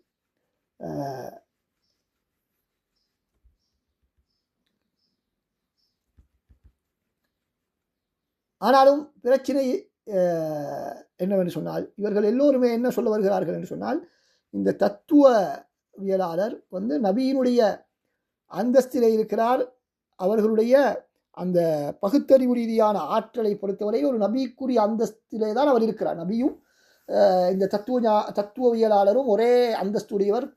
பகுத்தறிவு ரீதியான ஆற்றலிலே இருவரும் ஒரே அந்தஸ்திலே தான் இருக்கிறார். அவர்கள் மேலுலகத்துக்கு செல்வதிலே இருவரும் சமமானவர்கள்.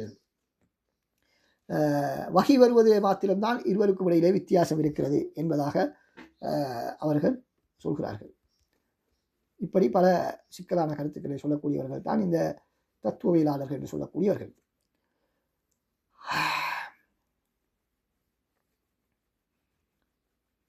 எனவே இந்த இவருடைய கருத்துக்களுடைய விபரீதம் என்ன என்று நாங்கள் பார்த்தால், ரசூல் ஸல்லல்லாஹு அலைஹி வஸல்லம் அவர்களுக்கு கூட மார்க்கம் சரியாக தெரியாது, அல்லது மார்க்கம் தெரிந்திருந்தும் என்ன செய்தார்கள்? அதனை சரியான முறையிலே தெளிவுபடுத்தவில்லை. அந்த தத்துவியலாளர்கள் அவர்கள் ஒரு சாரார் இருக்கிறார்கள், ரசூலுல்லாவுக்கு என்ன மார்க்கமே சரியாக தெரியாது, வெறும் கற்பனைகள் தான் அவர்களுக்கு தெரியும், அதனைத்தான் மக்களுக்கு சொன்னார்கள். இன்னொரு சாரார் இருக்கிறார்கள், ரசூலுல்லாவுக்கு உண்மை தெரியும் தான், இருந்தாலும் மக்களுக்கு அதனை அவர்களால் தெளிவுபடுத்த முடியவில்லை. எனவே உதாரணங்களை சொல்லி, கற்பனைகளை சொல்லி மக்களை அவர்கள் நல்வழிப்படுத்தினார்கள் என்பதாக அவர்கள் சொல்கிறார்கள்.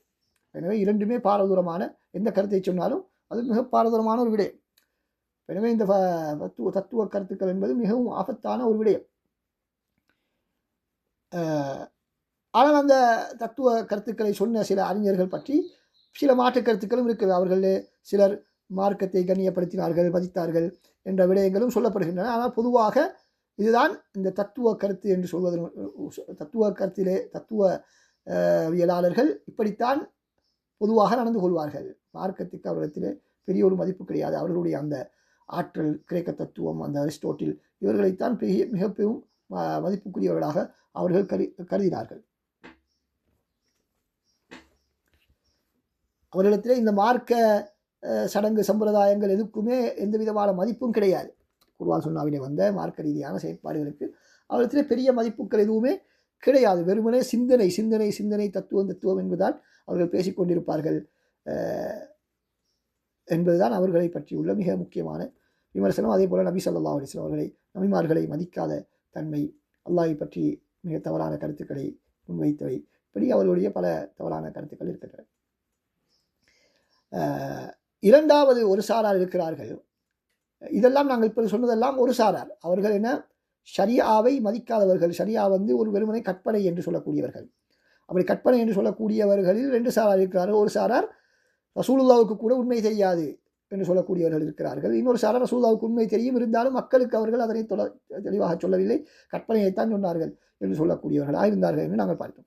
இரண்டாவது ஒரு சாரார் இருக்கிறார்கள். அவர்கள் தத்துவவியலாளர்கள் தான். ஆனாலும் அவர்கள் மார்க்கம் உண்மையிலே சத்தியத்தை தான் சொல்லியிருக்கிறது, உண்மையிலே கற்பனையை சொல்லவில்லை, தத்துவ சரியான கருத்தைத்தான், உண்மையைத்தான் சொல்லியிருக்கிறது என்பதாக, யதார்த்தத்தை தான் சொல்லியிருக்கிறது என்பதாக ஏற்றுக்கொண்டவர்கள். இதிலே இப்னு ரஷ்த் அல் ஹஃபீத் என்று சொல்லப்படக்கூடியவர் இதிலே உள்ளடங்குகிறார். ஆனால் அவரிடத்திலே பொதுமக்களுக்கும் உயர்ந்த அந்தஸ்துடையவர்களுக்கும் இடையிலே வித்தியாசம் இருக்கிறது. பொதுமக்களை பொறுத்தவரை அவர்கள் வெளிரங்கமானவற்றை தான் அவர்கள் பின்பற்ற வேண்டும். ஆனால் சிறப்புக்குரியவர்கள், அவர்கள் உயர்ந்த அந்தஸ்தை அடைந்தவர்கள், அவர்கள் உள்ரங்கமான விடயங்களை அவர்கள் எடுத்துக்கொள்ள வேண்டும் என்பதாக அவர் சொல்வார்.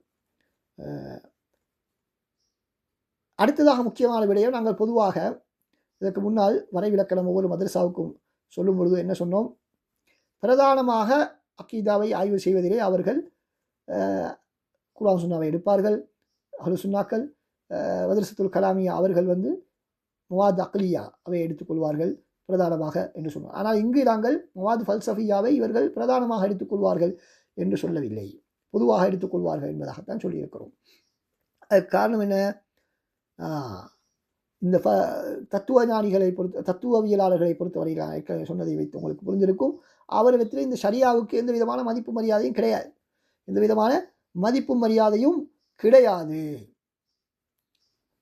அப்படி இருந்தாலும் பெரிய ஒரு மதிப்பு கிடையாது. சிலர் மதித்தாலும் கூட அந்த அளவுக்கு நாங்கள் கொடுக்கக்கூடிய, பொதுவாக அஹ்லு சுன்னாக்கள் கொடுக்கக்கூடிய அளவுக்கு, அல்லது ஃபதுலத்துல் கலாமியா அறிஞர்கள் கொடுக்கக்கூடிய அளவுக்கு முக்கியத்துவம் அவரிடத்திலே கிடையாது.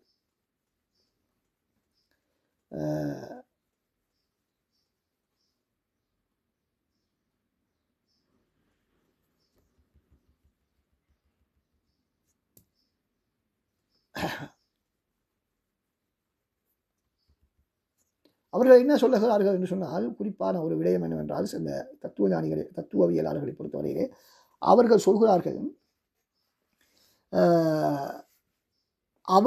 அவர்களாக உருவாக்கி கொண்ட இந்த தத்துவ கருத்துக்கள் இவை மார்க்கத்தோடு முரண்பட மாட்டாது என்று அவர்கள் சொல்லிக் கொள்கிறார்கள். என்ன சொல்கிறார்கள்? உதாரணமாக கிந்தி அவர் சொல்கிறார், சத்தியமாக முஹம்மது ஸல்லல்லாஹு அலைஹி வஸல்லம் உண்மையாளரான முஹம்மது ஸல்லல்லாஹு அலைஹி வஸல்லம் அவருடைய அந்த பேச்சு, அவர் அல்லாஹ்விடத்திலிருந்து எங்களுக்கு எடுத்து சொன்னவைகள் எல்லாம் எல்லாமே பகுத்தறிவு ரீதியான அளவுகோல்களிலே ஏற்கனவே இருக்கக்கூடியவை தான் என்பதாக அவர்கள் சொல்கிறார்கள். அப்போ எனவே ஏற்கனவே எங்களோட தத்துவ கருத்துக்களிலே இருக்கக்கூடியவற்றைத்தான் குர்ஆன் ஹதீஸிலே வந்த விஷயங்கள் என்று அவர் சொல்ல வருகிறார். அதே போல தான் இப்னு சீனாவும் அது போன்ற கருத்துக்களை சொல்லியிருக்கார். இப்னு ரஷ்த் அல் ஹஃபீத் என்பவரும் சொல்கிறார்.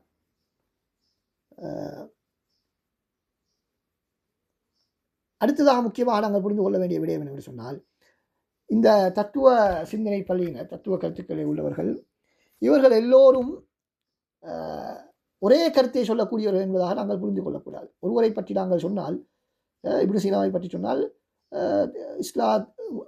முஸ்லீமாக இருந்த, முஸ்லீம் பேரில் இருந்த எல்லா தத்துவியலாளர்களும் அவருடைய அதே கருத்தை சொல்லக்கூடியவர் என்று நாங்கள் புரிந்து கொள்ளக்கூடாது. மாற்றமாக அவர்களுக்கிடையிலே பல பெரும் முரண்பாடுகள் காணப்படுகின்றன.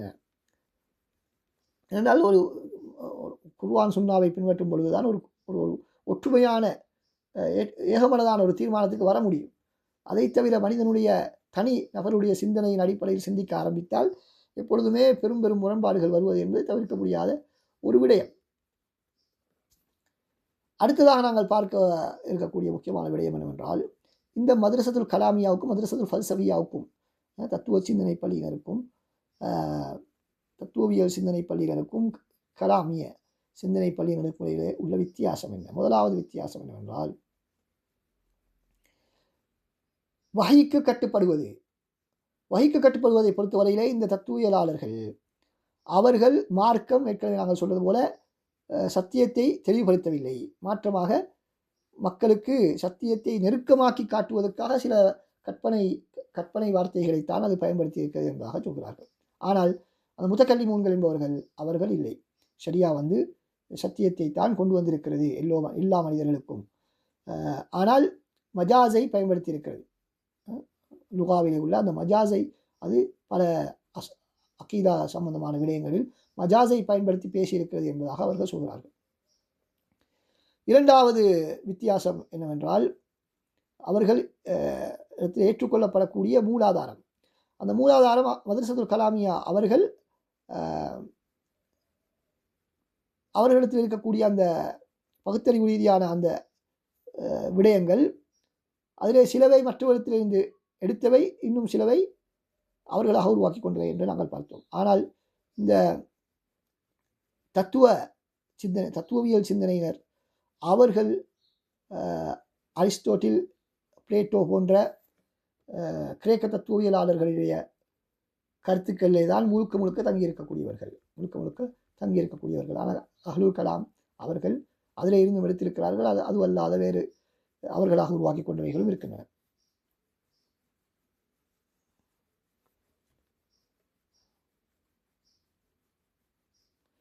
உதாரணமாக ஃபாராபி என்பவர் சொல்வதை பாருங்கள்.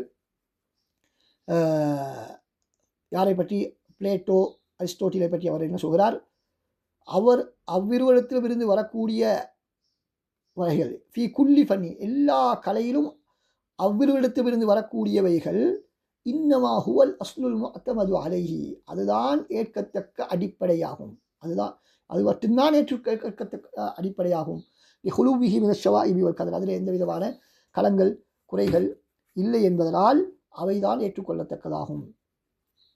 இப்படி அவர்கள் அரிஸ்டோட்டிலும் பிளேட்டோவையும் மிக உயர்ந்த ஒரு ஸ்தானத்திலே வைத்துதான் அவர்கள் அணுகிறார்கள். எனவே அவர்களிடத்திலிருந்து தான் முழுக்க அவர்களுடைய கருத்துக்களை அவர்கள் எடுத்திருக்கிறார்கள். அடுத்து மூன்றாவது வித்தியாசம் என்னவென்றால், மதரசத்துல் கலாமியா மதரசத்து அல் ஃபல்சஃபியாவுக்கு இடையிலே உள்ள வித்தியாசம். அஹ்லுல் கலாம் அவர்கள் மார்க்கத்திலே உள்ள எல்லா விடயத்திலேயுமே அவர்கள் உருவாக்கி கொண்ட அந்த பகுத்தறிவு ரீதியான விடயங்களை பிரயோகிக்க மாட்டார்கள். மாற்றமாக மார்க்கத்தை நிறுவுவதற்கென்ற அடிப்படையானதாக அவர்கள் கருதக்கூடியவற்றிலே மாத்திரம்தான் அவர்கள் அதனை பயன்படுத்துவார்கள். அதனால்தான் நாங்கள் ஏற்கனவே சொன்னோம், அக்கள் மூலமாக மாத்திரமே நிறுவ முடியுமானவை என்று ஒரு பகுதி அவரிடத்தில் இருக்கிறது. ஏனைய பகுதிகள் குர்ஆன் சுன்னா மூலமாக மாத்திரம் நிறுவக்கூடிய பகுதிகளும் அவரிடத்தில் இருக்கின்றன, இரண்டும் சேர்ந்து நிறுவக்கூடிய பகுதிகளும் அவரிடத்தில் இருக்கின்றன என்பதை நாங்கள் பார்த்தோம். ஆனால் இந்த தத்துவவியலாளர்கள் அவர்களுடைய பெரும்பான்மையானவர்கள், ஃபாராபி, இப்னு சீனா போன்றவர்கள், அவர்கள் என்ன சொல்கிறார்கள்? மார்க்கம் சம்பந்தப்பட்ட எல்லா விடயங்களிலும் இந்த தத்துவ கருத்துக்கள் தான் மையமாக இருக்க வேண்டும் என்று அவர்கள் விரும்புகிறார்கள். அதனால்தான் இவர்களுடைய தவறுகள் மார்க்கத்தின் எல்லா விடயங்களிலும் பரவி காணப்படுகிறது. இந்த தத்துவவியலாளர்கள் அக்கீதா ரீதியாக மாத்திரம் வரிகட்டு போகவில்லை. அந்த மதரசத்து கலாமியா அவரிடத்திலே உள்ள முக்கியமான பிழைகள் வந்து அக்கீதா ரீதியான விடயங்கள் மாத்திரம்தான். ஆனால் இவர்கள் வந்து அப்படி அல்ல, எல்லா விடயங்களிலுமே அவர்கள் எந்த அளவுக்குன்னா தொழுகை, இஸ்லாமிய கடமைகள், தொழுகை, நோன்பு, ஜக்காத், ஹஜ் இது போன்ற விடயங்களில் கூட அவர்கள் பல நூதனமான கருத்துக்களை, வழிகேடான கருத்துக்களை அவர்கள் கூறியிருக்கிறார்கள். மலக்குமார்கள், அரிசி, குருசி, சுவனம், நரகம், அதுபோல் தொழுகை, நோன்பு, இப்போ எல்லாவற்றையுமே அவர்கள் அவற்றுக்கு மாற்று விளக்கம் கூறியிருக்கிறார்கள். இப்னு ருஷ்த் என்று சொல்லப்படக்கூடிய தத்துவியலாளர் அவர் மாத்திரம்தான் சற்று வித்தியாசமாக மார்க்கத்தில் உள்ள அந்த கைபான விடயங்களை தாவில் செய்தாலும் செயல்பாடு ரீதியான தொழுகை, நோன்பு, ஜக்காத், ஹஜ் இது போன்ற விடயங்களை அவர் என்ன செய்யவில்லை. அதனை அவர் அதுக்கு மாற்று விளக்கம் கூறி அதனை மறுக்கவில்லை. அதனை தரக்குறைவாகவும் பார்க்கவும் இல்லை. அவர் மாத்திரம் அதிலே விதிவிலக்காக இருக்கின்றார். அதே போல் இந்த தத்துவவியலாளர்களுடைய இந்த சிந்தனை பள்ளியினர் அந்த சிந்தனையுடையவர்கள் தான் நவீன காலத்திலே உள்ள நவீனவாதிகள். இந்த நவீனவாதிகள் அவர்களும் வரலாற்று ரீதியாகத்தான் மார்க்கத்தை அணுகுவார்கள். அதாவது அந்தந்த காலத்திலே உள்ள காலத்தோடு அந்தந்த சிந்தனைகள் முடிவுற்றன. அதாவது ரசூலுல்லாஹ்வுடைய காலத்துக்கு மட்டும்தான் இந்த இஸ்லாம் பொருத்தமானது, எங்கள் காலத்துக்கு பொருந்த மாட்டாது என்று சொல்லக்கூடியவர்கள் அவர்களும் இதிலே உள்ளடங்கக்கூடியவர்கள். அவர்களும் இந்த சிந்தனையோடு சம்பந்தப்படக்கூடியவர்கள் தான். நான்காவது சிந்தனை பள்ளியினர் யார் என்று சொன்னால் அல் மத்ரசத்துல் கஷ்ஃபியா, அதாவது கஷ்ஃபு சிந்தனை பள்ளியினர். கஷ்ஃபு என்று சொன்னால் உள்ளத்தில் உள்ளுணர்வை அடிப்படையாக கொண்டவர்கள் தனது உள்ளத்திலே தோன்றக்கூடியவற்றை ஆதாரமாக எடுக்கக்கூடியவர்கள். பகுத்தறிவு ரீதியாகவோ சான்றுகளை சமர்ப்பித்தோ இவர்கள் ஒன்றை ஏற்றுக்கொள்ள மாட்டார்கள். மாற்றமாக ஒரு உள்ளங்களிலே உள்ளுணர்வாக தோன்றக்கூடியவற்றை வைத்து அவர்கள் கருத்துக்களை உருவாக்குவார்கள். எனவே இவர்களும் ஏற்கனவே நாங்கள் சொன்னது போல ஃபல்சஃபியா, மதரசத்துல் ஃபல்சஃபியாவை போல அகீதாவோடு மாத்திரம் சுருங்கியவர்கள் அல்ல. மாற்றமாக அகீதாவுக்கு அப்பாற்பட்ட விடயங்களிலும் இவர்களுடைய இந்த சிந்தனையினுடைய பிரதிபலிப்பு காணப்படுகிறது.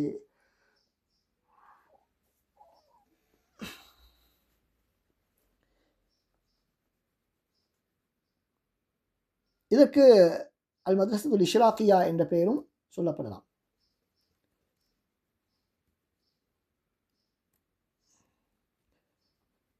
அப்போ இவர்களுடைய சிந்தனை பற்றி நாங்கள் பார்க்கும் பொழுதும் இதற்கான வரைவிலக்கணமாக சொல்வதாக இருந்தால் இத்திஜாஹுன் அல்மி بأصول محددة يعتمد في دراسة علم العقيدة على المواد المبنية على الكشف وما في حكمه. ஏனைய மദ്രസാக்களுக்கு சொல்லப்பட்டது போல இதுவும் அதே தாரீஃப் தான். இறுதியாக மாத்திரம் அவர்கள் எதனை ஆதாரமாக அடிப்படையாக கொள்கிறார்கள் என்பதை பொறுத்து வித்தியாசப்படுகிறது. என்ன இவர்களுடைய அடிப்படை? அல் மவாத் அல் மப்னியா அல் கஷ்ஃபி வமா ஃபி ஹுக்மிஹி, உள்ளுணர்வை அடிப்படையாக கொண்ட விடயங்களை மீது கட்டமைக்கப்பட்டது தான் இது. உள்ளுணர்வு அதோடு அந்த உள்ளுணர்வின் சட்டத்தில் உள்ளவற்றின் மீது கட்டியெழுப்பப்பட்ட விடயங்களை அடிப்படையாக கொண்டு அகீதாவை ஆய்வு செய்யக்கூடிய ஒரு சிந்தனை போக்கு தான் இந்த அல் மத்ரசத்துல் கஷ்ஃபியா. அதாவது மனசுக்கு என்ன விடயங்கள் எல்லாம் தோன்றுகின்றதோ, உள்ளுணர்வாக தோன்றுகின்றதோ அவற்றை அகீதாவை உருவாக்குவதற்காக அவர்கள் பயன்படுத்திக் கொள்வார்கள். அதாவது இதுதான் இதற்கு ஆதாரம் என்று உள்ளத்தில் ஏதாவது ஒன்று தோன்றினால், இந்த ஆதாரத்தின் அடிப்படையில் இதுதான் சரியான கருத்து என்று அவர்களுக்கு உள்ளத்தில் ஒரு விடயம் தோன்றினால் அதனை வைத்து அவர்கள் அந்த கருத்தை உருவாக்கி விடுவார்கள். இது எல்லா விடயங்களும் மசலாக்கள், ஆதாரங்கள், எல்லா விடயங்களிலும் அது சம்மந்தப்படும். ஒரு குர்ஆன் வசனத்தை, ஒரு ஹதீஸை விளங்க வேண்டும், எப்படி விளங்க வேண்டும் என்று அவருடைய உள்ளம் என்ன சொல்கிறதோ அதன் அடிப்படையில் தான் அவர்கள் நடந்து கொள்வார்கள், அதற்கு விளக்கம் சொல்வார்கள்.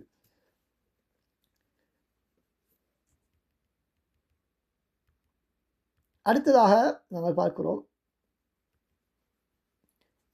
இந்த பிரிவினர் இரண்டு பிரிவினர்களாக இருக்கிறார்கள். அதில் முதலாவது பிரிவினர் சூஃபித்துவ கொள்கையில் உள்ள அந்த கஷ்ஃபை அடிப்படையாக கொண்ட ஒரு பிரிவினர். அவர்கள் என்ன சொல்கிறார்கள் என்று சொன்னால், ரசூல் ஸல்லல்லாஹு அலைஹி வஸல்லம் அவர்களுக்கு உண்மையிலே சத்தியத்தை தெரிந்து அதனை மக்களுக்கு எடுத்துச் சொன்னார்கள், தெளிவுபடுத்தினார்கள். ஆனால் எங்களுடைய உள்ளங்களில் தோன்றக்கூடியவற்றை வைத்துதான் அதனை நாங்கள் அளவீடு செய்ய வேண்டும். அதற்கு ஏற்றாற்போல் அது இருந்தால் எடுத்துக்கொள்வோம், அதற்கு மாற்றமாக முரண்பட்டால் அதனை நாங்கள் அதற்கு வழிந்துரை மாற்று விளக்கம் சொல்லுவோம், அல்லது அதனை அப்படியே ஒத்தி வைப்போம் என்பதாக அவர்கள் சொல்கிறார்கள். அதே நேரத்தில் இவர்கள் இந்த கஷ்ஃப் என்பதை என்ற அந்த கஷ்ஃபை பெற்றுக்கொள்வதற்காக, இந்த உள்ளுணர்வை பெற்றுக்கொள்ளக்கூடிய வழி அவர்களிடத்தில் என்ன, யாருக்கெல்லாம் அந்த கஷ்ஃப் வரும், கஷ்ஃபுடைய ஞானம் என்பதாக சொல்வார்கள். அந்த கஷ்ஃபுடைய ஞானம் யாருக்கு வரும் என்று கேட்டால், உள்ளத்தோடு போராடி அதனை தூய்மைப்படுத்துவதன் மூலமாகத்தான் அது ஏற்படும். சூஃபியாக்களிடத்திலே இந்த சிந்தனை காணப்படுகிறது. இதனை பற்றி இமாம் கசாலி ரஹ்மத்துல்லாஹி அவர்கள் சொல்கிறார்கள். இந்த தாவீலை பற்றி அவர்கள் சொல்லும் பொழுது, தகீகுன் காமிதுன், இது ஒரு நுணுக்கமான மறைமுகமான ஒரு விடயம். லா யத்தலி அலைஹி இல்லல் முவஃபக்கூன் அல்லதீன யுத்ரிகூன உமூர பினூரின் இலாஹியின் லா பிஸ்ஸமா. இதனை அல்லாஹ்வினுடைய பிரகாசத்தை கொண்டு விடயங்களை அறிந்து கொள்ளக்கூடியவர்கள் தான் இதனை அறிய முடியும். மார்க்க ஆதாரங்களின் அடிப்படையில் அறிய முடியாது. அவர்களுக்கு இவ்வாறு முயற்சி செய்து விடயங்களின் இரகசியங்கள் தோன்ற ஆரம்பித்து விட்டால், தெரிய ஆரம்பித்து விட்டால், அப்படியே அதனுடைய யதார்த்தங்கள் தெரிய ஆரம்பித்து விட்டால், அவர்கள் அந்த நேரத்தில் மார்க்க ஆதாரத்தின் அவரு இலசமை, மார்க்க ஆதாரத்தையும் அதிலே அல்ஃபாதுல் வாரிதா, அதிலே வந்திருக்கக்கூடிய மார்க்க ஆதாரத்தில் வந்திருக்கக்கூடிய வார்த்தைகளையும் பார்த்து, ஃபமா வாஃபக மா ஷாஹதுஹு பினூரில் யகீனி, அந்த யகீன் என்ற பிரகாசத்தின் மூலமாக அவர்கள் கண்டவற்றுக்கு எதெல்லாம் உடன்படுகிறதோ, மார்க்க ஆதாரங்களிலிருந்து அவர்களுடைய அந்த யகீன் என்ற பிரகாசத்தினால் கண்டவற்றுக்கு எதெல்லாம் உடன்படுகிறதோ அவற்றையெல்லாம் ஏற்றுக்கொள்வார்கள். அதற்கு மாற்றமாக எதெல்லாம் இருக்கிறதோ அவர்கள் கருதுவார்கள், அவ்வளவு அதற்கு மாற்று விளக்கங்கள் கொடுப்பார்கள். மாற்றமாக யாரெல்லாம் இவற்றை நேரடியாக மார்க்க ஆதாரங்களிலிருந்து எடுக்கிறார்களோ, ஃபலா இஸ்தகிரு லஹு கதமுன் வலா யதஅய்யனு லஹு மௌகிஃபுன், அவர் உறுதியாக இருக்க மாட்டார், அவருக்கு ஒரு நிலைப்பாடு இருக்க மாட்டாது என்பதாக அவர் சொல்கிறார். இப்படி அவர்களுடைய கருத்துக்கள் காணப்படுகின்றன. இவர்கள் தமது இந்த நிலைப்பாட்டை தெளிவுபடுத்துவதற்காக பல்வேறு வார்த்தை பிரயோகங்களை பயன்படுத்துவார்கள். கஷ்ஃப் என்று சொல்வார்கள், இல்ஹாம் என்பதாக சொல்வார்கள், தௌக் என்பதாக சொல்வார்கள். இப்படி பல பிரயோகங்கள் அவரிடத்தில் இருக்கிற சிறு சிறு வேறுபாடுகள் அவற்றுக்கு இடையில் இருந்தாலும் இதுதான் அவர்களிடத்திலே பிரபலமான வார்த்தை பிரயோகங்கள். அடுத்ததாக இரண்டாவது தரப்பினர் யார் என்று சொன்னால், இவர்கள் தத்துவ கருத்துக்களோடு உடம்படக்கூடிய ஒரு சிந்தனை பள்ளியினர். அதாவது இவர்கள் ஃபல்சஃபாக்கள், அதாவது அந்த தத்துவ சிந்தனையினர், தத்துவவியலாளர்களிடத்தில் இருந்து எடுக்கப்பட்ட கருத்துக்களை அடிப்படையாக கொண்ட மதரசத்துல் கஷ்ஃபியா.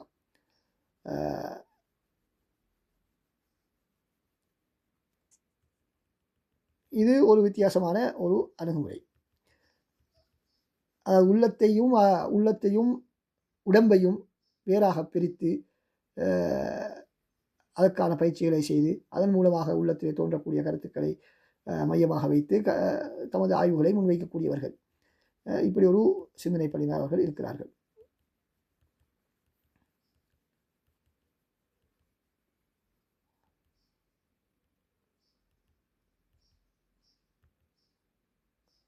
எனவே இவ்வாறு நாங்கள் பார்க்கும் பொழுது பல்வேறு சிந்தனை பள்ளியினர் அக்கீதாவை புரிந்து கொள்வதிலே பல்வேறு கருத்துக்களில் இருக்கிறார்கள் என்பதை நாங்கள் புரிந்து கொள்கிறோம். எனவே இன்ஷா அல்லாஹ் இவற்றை நாங்கள் நல்ல முறையிலே சுருக்கமாக நாங்கள் ஞாபகம் வைத்திருப்பதோடு இந்த வார்த்தை பிரயோகங்கள் நூட்களில் அல்லது உரைகளில் இடம்பெறும் பொழுது அதனுடைய கருத்துக்களை நாங்கள் உள்வாங்கிக் கொள்ளக்கூடிய அமைப்பிலே நாங்கள் சுருக்கமாக புரிந்து வைத்திருந்தால் போதுமானது. இதைத்தான் சொல்ல வருகிறது இந்த வசனம் என்பதை நாங்கள் புரிந்து கொள்ள வேண்டும். அப்படி புரியாவிட்டால் எங்களுக்கு என்ன செய்ய முடியாது, அந்த வசனத்தை சரியாக புரிய முடியாது, என்ன சொல்ல வருகிறார்கள் என்பதை சரியான முறையில் புரிந்து கொள்ள முடியாது, அதனுடைய தாக்கங்கள் விபரீதங்களை எங்களால் புரிந்து கொள்ள முடியாமல் போய்விடும். எனவே அல்லாஹ் சுப்ஹானஹு வ தஆலா இவற்றின் மூலமாக பயனுள்ள கல்வியை பெற்ற நெல்மக்களின் கூட்டத்தை எங்கள் அனைவரையும் ஆக்கியல்வானாக. இன்ஷா அல்லாஹ் நான் அடுத்த வகுப்பிலே இந்த அகீதா கலையின் உள்ளடக்கம் சம்பந்தமான முக்கியமான விளக்கங்களோடு சந்திப்போம். அஸ்ஸலாமு அலைக்கும் வரஹ்மத்துல்லாஹி வபரகாத்துஹு.